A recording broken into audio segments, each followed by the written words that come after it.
ఆవేదన చూడొచ్చు. తండ్రిని కోల్పోయిన కొడుకుని కోల్పోయిన బాధలో ఆమె విలవిలాడుతున్న పరిస్థితి కనిపిస్తుందని చెప్పొచ్చు. ఒకసారి ఫిష్ వెంకట్ గారి తమ్ముడు కూడా మనతో పాటు ఉన్నారు. వారితో కూడా మాట్లాడదాం. నమస్తే అన్న.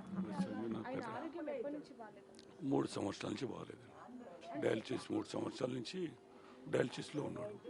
డయాలసిస్ జరుగుతుంది, ట్రీట్మెంట్ జరుగుతుంది అని అందరిని చూసి అందరిని వాళ్ళ తమ్ముళ్ళని చెల్లెళ్ళని అందరినీ బాగా చూసి వాళ్ళ బాబాయ్ పిల్లలు చెల్లెళ్ళని ఏ తేడా లేదు. అందరినీ ఎవరైనా పలకరించేవాడు, అందరితో బాగుండేవాడు. ఒక అహంకారం. చేపలు అమ్ముతూ కూడా ఆయన పేరు ఫిష్ వెంకట్గా మారిందని చెప్పొచ్చు. ఇండస్ట్రీలోకి వెళ్ళాక కూడా ఫిష్ వెంకట్ అనే పేరు బాగా వైరల్గా మారింది. అంటే ఫిష్ వెంకట్ అంటే ప్రతి ఒక్కరు గుర్తుపడతారని చెప్పొచ్చు. పెద్ద పెద్ద సినిమాల్లో ఆయన నటించడం జరిగింది. అంటే ఎలా మాకు చాలా చిన్నగా ఉన్నప్పటి నుంచి ఆయన కష్టపడి పైకి వచ్చాడు. సినిమా ఇండస్ట్రీలో అంత పేరు తెచ్చుకున్నాడు. అందరితో బాగుండేవాడు. డైరెక్టర్లు కానీ, ప్రొడ్యూసర్లు కానీ, యాక్టర్స్ అందరికీ బాగా ఉండేవాడు. దగ్గరగా మంచిగా మాట్లాడేవాడు, అందరితో కలిసి ఉండేవాడు. ఆయన చిన్న స్థాయి నుంచి ఇంత పెద్ద యాక్టర్ అయిండు. ఆ యాక్టర్ అయినా కూడా ఫిష్ వెంకట్ అని ఎక్కడికి పోయినా ఆయన గుర్తుపట్టేటోళ్ళు. చాలా ఎవరికి ఏ సాయం కావాలో హెల్ప్ కావాలన్నా కూడా వెళ్ళిపోయేవాడు. ఆయన ఉన్నంతలో చేసేవాడు. ఆయన చిన్న స్థాయిలో ఉన్నా నేను ఎందుకు చేయాలని అనుకునేవాడు కాదు. ఎవరికైనా చేసేవాడు. ఎవరు పిలిస్తే వెళ్ళేవాడు, ఎవరు పిలిచినా వెళ్ళేవాడు. చాలా గొప్ప వ్యక్తి. ఆయన గురించి చెప్పాలంటే చాలా గొప్ప వ్యక్తి. 2 తెలుగు రాష్ట్రాల్లో కూడా ఆయన అభిమానులు కూడా వేల సంఖ్యలో ఉన్నారని చెప్పొచ్చు. అయితే ఇంత లక్షలలో ఉన్నారు ఆయన తెలిసిన మటుకు. నేను 35 సంవత్సరాల నుంచి ఆయన నేను ఉంటాను. ఆయన ఇద్దరమే, మధ్యలో ఇంకెవరు ఉండరు. ఎందుకంటే తర్వాత అందరూ వచ్చారు. వాళ్ళు ఏది ఉన్నా కూడా నాకు చెప్పుకునేవాడు. మరి ఆయన నేను పరిస్థితి బాగాలేదు, ఏదన్నా ఆర్థికంగా ఇబ్బంది ఉందన్నా కూడా ఆయన చెప్పుకునేవాడు కాదు. ఆయనంతా ఏదో చేసుకునేవాడు. ప్రతిరోజు షూటింగ్ ఉన్నప్పుడు అయితే పొద్దున్నే ఆరోగ్యం బాగున్నా బాగాలేకుండా వెళ్ళిపోయేవాడు. ఏ ఫంక్షన్లు ఉన్నా ఏమున్నా ఉండకపోయాడు. అట్లా కష్టపడి పేరు బాగా తెచ్చుకున్నాడు. గబ్బర్ సింగ్ సినిమాతో ఆయనకి ఇంకా మంచి పేరు వచ్చిందని చెప్పొచ్చు. ఆ కామెడీ కానీ ఇదంతా కూడా, అంటే ఆ సినిమా తర్వాత నుంచి కూడా ఆయన లైఫ్ కూడా కొంచెం చేంజ్ అయిందని చెప్పొచ్చు. మరి ఆరోగ్య సమస్యలు ఉన్నప్పటికీ మరి ఆయన ఎందుకని నెగ్లెక్ట్ చేశారు? ఆరోగ్య సమస్యలు అంటే 3 ఇయర్స్ నుంచి వచ్చాయి. అంతకుముందు గబ్బర్ సింగ్ చేసినప్పుడు బాగానే ఉన్నాడు. దాని తర్వాత ఎన్నో సినిమాలు చేసిండు. బయటికి కూడా వెళ్ళాడు. ఒకసారి ఏదో చిన్న సినిమాకి వెళ్ళి కాలుకు మూల ఏదో తగిలింది. దానివల్ల ఆయనకు షుగర్ అనేది అటాక్ అయ్యి కాలు అనేది కాలు ప్రాబ్లం అయింది ఆయనకు. దాని తర్వాత చెక్ చేయించుకుంటే డయాలసిస్ కిడ్నీస్ పోయినాయి అని చెప్పేసి చెప్పారు. విజయవాడలో అక్కడికి వెళ్ళి అడ్మిట్ అయితే మొత్తం బాడీ చెకప్ చేస్తే అక్కడ వాళ్ళ డాక్టర్ చెప్తే అప్పుడు ఏడ్చి బాధపడ్డాడు. తర్వాత డాక్టర్స్ ట్రీట్మెంట్ అంతా వాళ్ళు అక్కడ అన్ని హాస్పిటల్ తిరిగిండు. షూటింగులు చేయలేకపోయిండు. ఆయన హెల్త్ సహకరించలేదు. 3 ఇయర్స్ నుంచి ఆయన ఈ ఇంట్లోనే ఉండడం అలాగా అంటే అన్న ఇంత పెద్ద పెద్ద సినిమాలు చేయడం జరిగింది. పెద్ద ఆర్టిస్టులతో ఎన్టీఆర్, అల్లు అర్జున్ ఇలా అనేక మందితో ఆయన యాక్ట్ చేయడం జరిగింది. కానీ ఇప్పుడు వరకు కూడా ఇండస్ట్రీ ఎందుకని స్పందించలేదు అంటారు? అందరూ స్పందించారు. ఎంతవరకు స్పందించాలో అంతవరకు స్పందించారు. అందరూ ఫిష్ వెంకట్ అంటే అందరు ఈరోజు ఎన్టీఆర్ గారు కానీ, చిరంజీవి గారు కానీ, మహేష్ బాబు గారు కానీ అందరూ మనకి కళ్యాణ్ రామ్ గారు కానీ అందరూ బాగా పవన్ కళ్యాణ్ గారు వెంకట్ వస్తారంటే వెంకట్ గారు నమస్తే అని అలాంటి స్థానం సంపాదించుకుంటాను. వెంకట్ అంటే ఒక గుర్తింపు. పెద్ద హీరోలు వాళ్ళు కూడా మంచిగా మాట్లాడేవాళ్ళు. వాళ్ళు కూడా చెప్పేవాళ్ళు వెంకట్ని హెల్త్ బాగా చూసుకో, బాగుండు, ఇంకా బాగా చెప్పేవాళ్ళు. తప్పు కాదు. అంటే ఆయన ఆరోగ్యం కుదుట పడాలి అంటే కిడ్నీ మార్పిడి కోసం 50 లక్షలు ఖర్చు అవుతుంది అంటూ కూడా డాక్టర్లు చెప్పడం జరిగింది. ఆ తర్వాత నుంచి ఆయనకు ట్రీట్మెంట్ ఏ విధంగా జరిగింది? ఆ తర్వాత ట్రీట్మెంట్ జరిగింది. డాక్టర్లు ఎంత ప్రయత్నించాలో వాళ్ళు అంత ప్రయత్నించారు. అంటే ఒక కిడ్నీ అని కాదు, కాళ్ళు ప్రాబ్లం అయిపోయి కాళ్ళు చెడిపోయి ఇంకా ఆయనకు ఆరోగ్యం అంటే కాళ్ళు షుగరు బీపీ కంట్రోల్లోకి వస్తే కిడ్నీ మారుస్తామని అన్నారు. కిడ్నీ మారుస్తామని అనుకుంటే ఇంకా ఇది సహకరించలేదు. ఇంకా ఆయన బాడీ ట్రీట్మెంట్ సహకరించలేదు.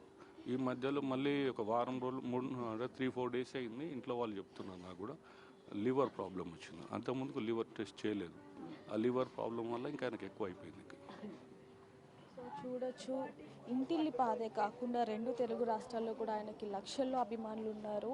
వాళ్ళందరూ కూడా ఒక్కసారిగా షాక్కి గురైన పరిస్థితి కనిపిస్తుంది. ఆయనకి 2 సంవత్సరాలుగా కూడా ఆరోగ్య పరిస్థితి సరిగ్గా లేనందువల్ల ఈరోజు ఇలాంటి పరిస్థితి నెలకొనిందంటూ కూడా కుటుంబ సభ్యులు చెప్తున్న పరిస్థితి అని చెప్పొచ్చు. మరోవైపు నుంచి చూసుకుంటే ఆయనకి కజిన్ సిస్టర్స్ కూడా ఉన్నారు. వారితో ఎంతో అన్యోన్యంగా ఉంటారు అనేది కూడా తెలుస్తుందని చెప్పొచ్చు. వాళ్ళ సిస్టర్స్ కూడా ఆయన అంటే రోజు కూడా వాళ్ళ సిస్టర్స్తో మాట్లాడుతూ బాగోగులు తెలుసుకుంటూ ఉంటారు. అలాంటిది ఒక్కసారిగా మా అన్నయ్య లేడు అని కూడా వాళ్ళు జీర్ణించుకోలేని పరిస్థితి కనిపిస్తుంది. ఇందాక మనం విజువల్స్లో కూడా చూడొచ్చు, వాళ్ళు కన్నీరు మున్నీరు అవుతున్న పరిస్థితి కనిపిస్తుందని చెప్పొచ్చు. వాళ్ళ అన్నయ్యని కోల్పోయిన బాధ ఎప్పటికీ ఎవరు తీర్చలేని పరిస్థితి అని చెప్పొచ్చు. ఒక్కసారి వారితో మాట్లాడే ప్రయత్నం అయితే చేద్దాం. అంటే ఇలాంటి పరిస్థితుల్లో వాళ్ళని ఇబ్బంది పెట్టకూడదు. కానీ ఫిష్ వెంకట్ గారు ఎంత మంచివారు, ఎంతో మందికి సహాయం చేశారు.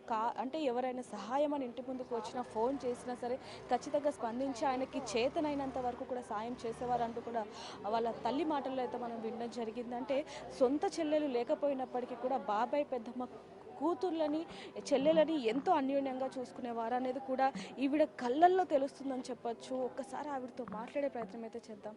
అమ్మ, మిమ్మల్ని ఇబ్బంది పెట్టాలని సో చూడొచ్చు, అంటే అన్నయ్య లేరు అన్న బాధను ఆవిడ జీర్ణించుకోలేని పరిస్థితి కనిపిస్తుందని చెప్పొచ్చు. ఒక్కసారిగా ఎంతగానో రోధిస్తున్న పరిస్థితి కనిపిస్తుంది. అటువైపు చూసుకుంటే ఆయన భార్య కూడా ఒకవైపు చూడొచ్చు. అంటే ఎన్నో సంవత్సరాల నుంచి, దాదాపు 2 సంవత్సరాల నుంచి కూడా ఆయన ఆరోగ్యం బాలేని పరిస్థితిలో ఈవిడ మొత్తం కూడా మంచి చెడు మొత్తం కూడా చూసుకున్న పరిస్థితి కనిపిస్తుంది. ఆవిడ ఎంత రోధిస్తున్నారు అనేది కూడా తెలుస్తుందని చెప్పొచ్చు. ఒక్కసారి ఆవిడతో మాట్లాడే ప్రయత్నం అయితే చేద్దాం. ఇబ్బంది పెట్టాలని కాదు, కానీ ఒక్కసారి మాట్లాడే ప్రయత్నం చేద్దాం.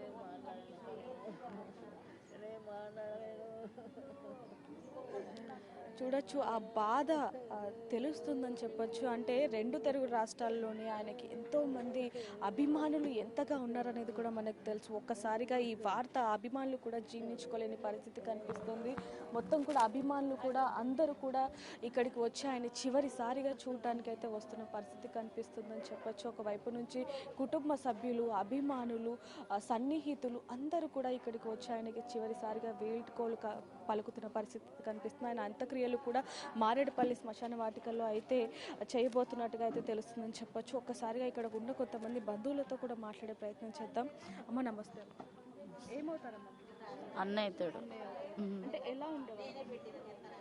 మంచిగా ఉండే. అసలు డయాబెటిక్ వచ్చిన తర్వాత, కిడ్నీ ఫెయిల్ అయిపోయిన తర్వాత చాలా సీరియస్గా అయ్యిండు. చాలాసార్లు పడడం మళ్ళీ లేవడం అయింది. ఇప్పుడు కూడా బాగా అవుతాడని ఎన్నో కలలు కన్నాం మేము. ఆ దేవుడే కిడ్నీ రూపంలో వచ్చి ఎవరైనా దాతలు హెల్ప్ చేస్తారు, అన్న మంచిగా వస్తాడని అనుకున్నాము. కానీ ఇలా అవుతుందని అయితే అనుకోలేదు. అంటే ఆయనకి సొంత చెల్లెలు లేనప్పటికీ మిమ్మల్ని సొంత చెల్లెల్లాగా చూసుకునే వాళ్ళం, అసలు చూసుకునేవాళ్ళు. సొంత చెల్లెళ్ళు ఉన్నారు. మళ్ళీ నేను కాక కూతుర్ని. మేము 3 చెల్లెళ్ళము. 3 మేము సొంత చెల్లెలు, అక్క, 5 అక్క చెల్లెళ్ళము. అందరం కలిసిమెలిసి ఉండేవాళ్ళం చిన్నప్పుడు. తర్వాత మా బాబాయ్ పిల్లలే, వేరే వాళ్ళు కాదు, ఒక్కింటి వాళ్ళమే మేమందరము. కానీ ఇక మాకు అన్నయ్య లేవడం చాలా తీరని లోటు. మ్యారేజ్ అయిన తర్వాత ఇక ఎవరికి వాళ్ళలాగా అయిపోయినాం. అంటే చివరిసారిగా ఎప్పుడు మాట్లాడారక్క? ఏమని మాట్లాడారు? లాస్ట్ వీక్ మాట్లాడాము. లాస్ట్ వీక్ వెళ్ళినప్పుడు బాగానే చూశారు. మాట్లాడుతుంటే కూడా మాట్లాడిండు, కొంచెం స్మైల్ ఇచ్చిండు, ఏడ్చిండు అంతే. పట్టుకున్నాడు, చెయ్యి పట్టుకున్నాడు, ఏడ్చిండు, ఇంకంతే. ఇక వారం నుంచి ఏం లేదు, అసలు మాట లేదు, ఏది లేదు. మీతో ఏ విధంగా ఉండేవాళ్ళు? అంటే ఆయన ఒక ఆర్టిస్ట్, ఒక మంచి కమీడియన్, ఎంతో మందితో అనేది ప్రేమనే అన్నది ఎప్పుడు అంతే. మేము అందరం మేము అన్న అట్లా ఏముందేలే, అందరం అక్క చెల్లెళ్ళం అన్న అందరినీ చూసుకుంటుండే. అక్క యొక్క ఇక అన్న అంటే చిన్నగా ఉన్నప్పటి నుంచి చాలా ప్రేమగా చూసేటప్పుడు నన్ను అయితే చాలా. ఎక్కడికి వెళ్ళినా తీసుకెళ్తుండే తన వెంటనే. ఏ మూవీకి వెళ్ళినా, మళ్ళీ ఎక్కడికి వెళ్ళినా మా వదినే, నేను, మా అన్న కంపల్సరీ వెళ్ళేటోళ్ళం. అందరం కలిసిమెలిసి ఉండేవాళ్ళము. మా డాడీకి ఒకసారి హాస్పిటల్లో సీరియస్ అయితే మేమందరం ఏడ్చుకుంటూ కూర్చుంటే, నేను ఉన్నా, మీరేం బాధపడుకున్నాను, ఇక్కడ 2 చెల్లెల్ని, ఇక్కడ 2 వేసుకో, మధ్యలో పడుకున్నాడు మా ధైర్యం చెప్పుకుంటా. మాకు అందరికీ పెద్ద దిక్కుకుంటుండే మా అన్న. మేమే కాకుండా ఇతరులకు, ముసలి వాళ్ళకు, ఎవరు లేని వాళ్ళకు కూడా అంత్యక్రియలు చేయడానికి అక్కడ బొల్లారం వస్తుండే. అక్కడ వచ్చి ముసలి వాళ్ళకి, ఎవరు లేని వాళ్ళకు వచ్చి అన్ననే దహనం సంస్కారాలు చేసి వచ్చేవాడు. అట్లా వచ్చినప్పుడు నాకు ఫోన్ చేసేవాడు, కలిసేవాడు నన్ను. కానీ అందరం మంచి కలిసి ఉండేవాళ్ళం. ఇక పెళ్ళిళ్ళైన తర్వాత ఎవరిది వాళ్ళు అన్నట్టుగా అయిపోయినాము. అయినా రాఖీ పండగకి ఇట్లా అందరం కలిసి ఉండేవాళ్ళం అనమాట. అంటే ఈసారి రాఖీ పండగ ఆయన లేకపోవడం అనేది చాలా బాధాకరం అని చెప్పాలి. లాస్ట్ ఇయర్ కూడా అన్న ఒంట్లో బాగాలేదు, ఇంట్లో ఉండి చాలా బాధపడ్డాడు అన్నయ్య. మా చెల్లెళ్ళు వచ్చిర్రు, అసలు వాళ్ళని ఏం చేయలేకపోయినా అనేసాడు. లేదన్నా నీ ఆరోగ్యం మంచిగా ఉంటే చాలు, మాకు అదే ఎంతో గొప్ప అని చెప్పి లాస్ట్ ఇయర్ మేము వెళ్ళాము, అందరము కలిసి ఉన్నాం. పెద్దమ్మ, వదిన అందరం కలిసి ఉండేసి 1 గంట 2 గంటలు అన్నతో స్పెండ్ చేసి వచ్చాం. ఎక్కడికి వెళ్ళినా కలిసి ఉండేవాళ్ళము. ఎక్కడన్నా ఫంక్షన్లలో కలిస్తే మాత్రం అందరం కలిసి ఉండేవాళ్ళం. కలిసి టీవీలలో సినిమాలో కనిపిస్తున్నప్పుడు ఎలా అనిపించేది అంటే మీ అన్న అన్ని ఫీలింగ్ ఒకటి ఉండేది. నిన్న నైట్ నుంచి కూడా అదే చూసుకుంటా అన్నట్టుగా చాలా ఫీల్ అవుతున్నాము, మిస్ అయిపోతున్నాం అనేది. ఇండస్ట్రీలో పెద్ద పెద్ద హీరోలతో ఆయన నటించడం జరిగింది. అసలు అంటే చుట్టుపక్కల వాళ్ళందరూ కూడా మీ అన్నే టీవీలో కనిపిస్తున్నాడు అన్నప్పుడు షూటింగ్లు అవుతుంటే కూడా తీసుకెళ్లేవాడు మమ్మల్ని, ఫ్యామిలీని ఎప్పుడైనా కలిసినప్పుడు తీసుకెళ్తుండే. మూవీ షూటింగ్ ఉంది రండి అని తీసుకెళ్లేటోడు, చూసేటోళ్ళం అట్లా వెళ్ళి అన్నయ్య అంట. అందరం కలిసినప్పుడు అందరం సినిమాకి మంచిగా తీసుకెళ్ళాలి. ఇక ఒక 15 రోజుల నుంచి మాట్లాడినప్పుడే అంతే. లాస్ట్ టైం ఇక్కడ ఉన్నప్పుడు వచ్చిన మాట్లాడిండు, ఇక ఇట్లనే బాగాలేదమ్మా హెల్త్ అని ఏడ్చిండు. అమ్మకి బాగా లేకుండే, ఇక అమ్మ దగ్గరికి వచ్చినాం, కలిసినాం.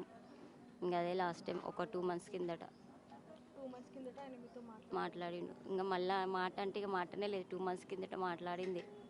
ఇంకా 1 month నుంచి అయితే సిక్ అయ్యే ఉన్నాడు మొత్తం. ఆయన ఆరోగ్యం దాదాపుగా 2 సంవత్సరాల నుంచి బాగోలేనప్పటికీ కూడా ఆయన అందరితో కూడా బాగుండేవాళ్ళు. అంటే లాస్ట్ టైం రాఖీ పండగకి కూడా నేను మీకు అంటే చెల్లెలకి ఏం చేయలేకపోతున్నాను అన్న బాధ ఆయన కళ్ళలో కనిపించినప్పటికీ కూడా మీ ఆరోగ్యం బాగుంటే చాలు అంటూ కూడా ఈ చెల్లెలు ఆయనకి ధైర్యం ఇచ్చారనేది కూడా తెలుస్తుంది. కానీ ఒక 4 రోజుల్లో రాఖీ పండగ ఉండగా అంటే మా అన్నయ్య లేరు, ఇంకా మేము రాఖీ కట్టలేము అన్న బాధ కూడా వారి కళ్ళలో కనిపిస్తుందని చెప్పొచ్చు. ఒక్కొక్కసారిగా అటువైపు కూడా చూడొచ్చు, అభిమానులు కావచ్చు లేకపోతే సన్నిహితులు అందరూ కూడా చివరిసారిగా ఆయనకి వేడుకోలు పలకడానికి అయితే ఇక్కడికి వస్తున్న పరిస్థితి కనిపిస్తుంది. దాదాపుగా 100 సినిమాలకు పైగా నటించిన వ్యక్తి ఈరోజు ఈ విధంగా చనిపోవడం అనేది చాలా బాధాకరం అని చెప్పొచ్చు. ఆయన కొద్ది సంవత్సరాలుగా డయాలసిస్తో కూడా బాధపడుతున్న పరిస్థితి ఉందని చెప్పొచ్చు. ఆయన కిడ్నీ మార్పిడి చేయాలి అంటే షుగర్ ఒకవైపు, మరోవైపు కాలు కూడా ఇబ్బందికరంగా ఉంది కాబట్టి దానికి ట్రీట్మెంట్ అయిన తర్వాతనే కిడ్నీ మార్పిడి చేయొచ్చు అంటూ కూడా డాక్టర్లు చెప్పారనేది కూడా కుటుంబ సభ్యులు చెప్తున్న పరిస్థితి. ఫిష్ వెంకట్ గారి ఇంకొక మరో